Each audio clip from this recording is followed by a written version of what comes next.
Welcome back. By the way, you're going to see photographs I'm going to show you.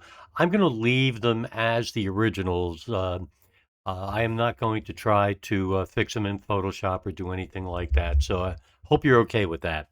So you've met my ancestors. You've met my parents and grandparents with them. And so now it's time to grow up. So here I am, and I'm going to talk about where this is because for the first number of years of my life, I never saw grass or trees or anything, at least that I could remember. This happens to be a place that our family, we had a very, very large family, went in the summer uh, some weekends. And again, I'm going to leave that for another chapter. So I had been growing up and getting bigger. My dad was working two jobs again, but he was now working for the city in a different capacity. And he was no longer an elevator operator, but he went to the docks and he was working on the docks as, I guess you would call him a longshoreman at that particular time.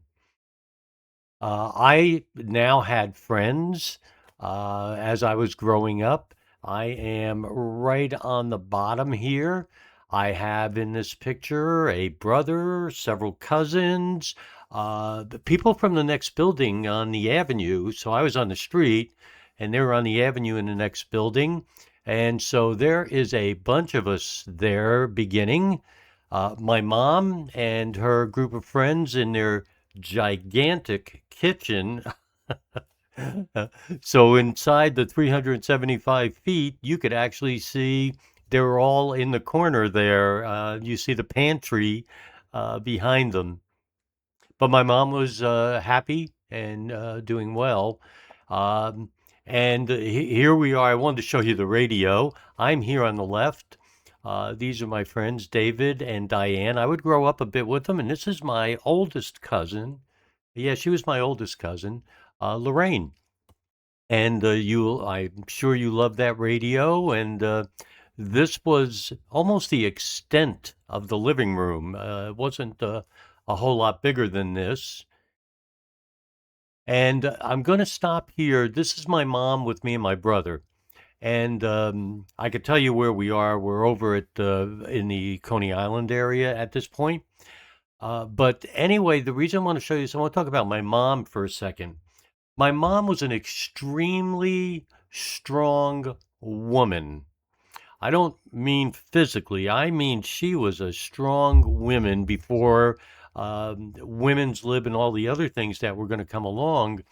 Um, at this point, World War II had ended, and of course, my mom was working during World War II, as were most women who kept our country moving, by the way. But my mom was the first of her family born in the United States. So her parents, my grandparents, were immigrants. They came over, and I think I've already told you, right around 1920 they came over, though Grandpop came over several times, beginning in 1914, though I think I may have found him in 1910 also.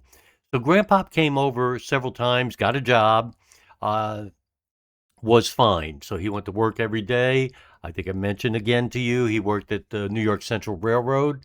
And he just went to, I remember him going to work with his little lunchbox every day. He also worked nights as a switchman. So he kind of had a variety of hours that he worked. But my mom was not going to not America. This is a double negative. Let me say it differently.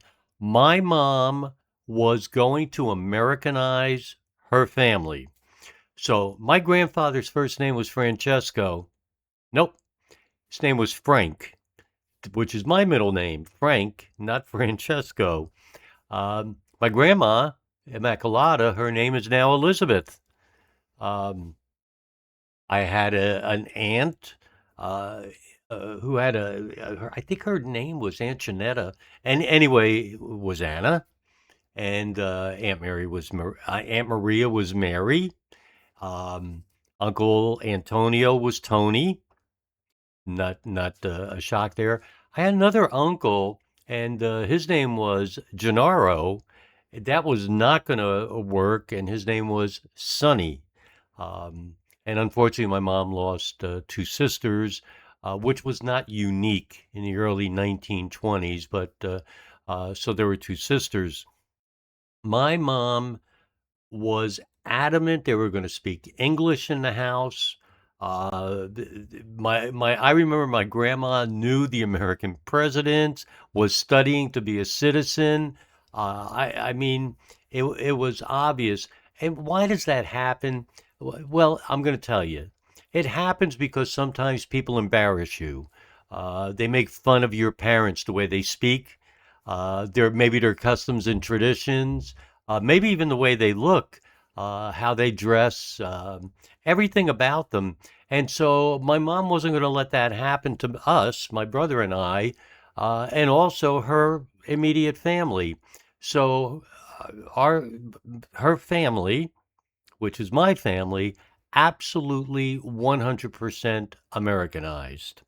And so we're kind of moving on. So my older brother was off in grammar school, and this is interesting. So my dad, Irish, a little bit German. My mom, 100% Italian. My brother goes to a Polish Catholic school. So we're all over the place here. Remember, I explained every neighborhood was a different European ethnic group, and then later some Caribbean, and I think, well, South American, Caribbean and South American.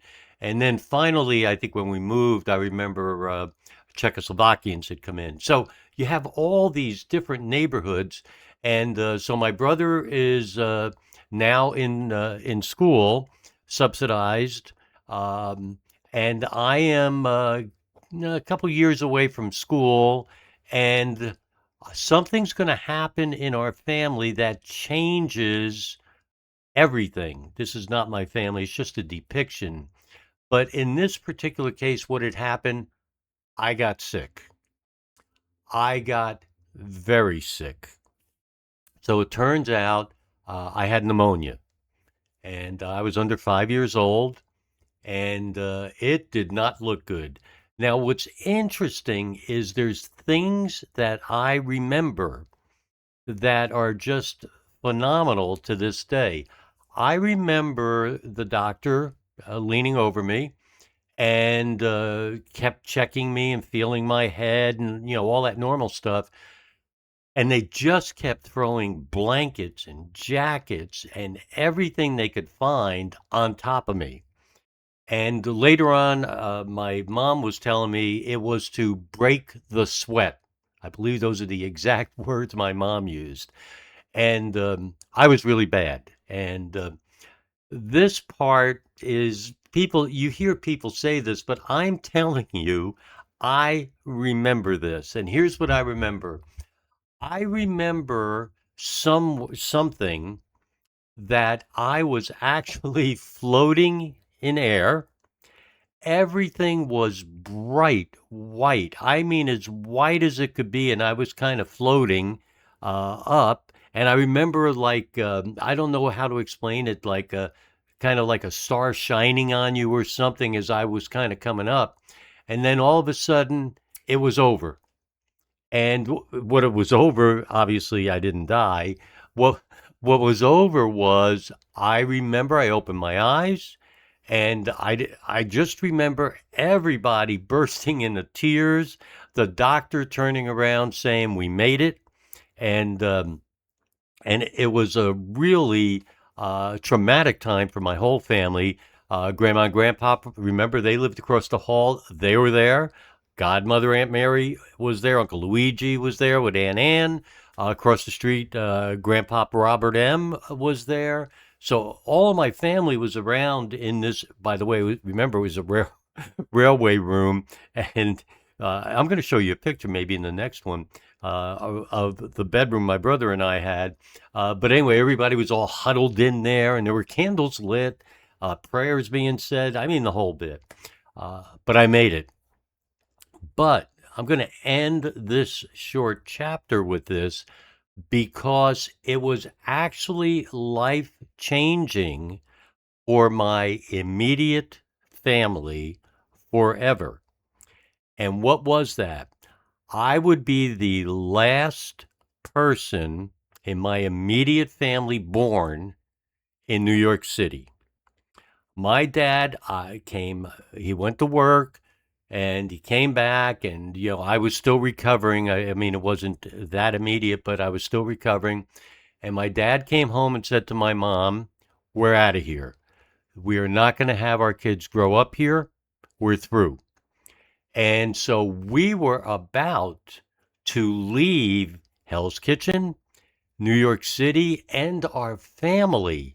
But for any of you that your family has done that, you know that where we're probably going to go, and you know that the odds are we're still going to be able to see New York City from there. But anyway, my father wanted grass. He wanted trees. He didn't want us to get sick anymore. And he wanted a brand new life. Now, not many of you know this, but if you're kind of my age or around my age, you do. My dad was literally Ralph Cramden from the Honeymooners, and you will find out why soon. So I'm going to end this chapter with I am now okay.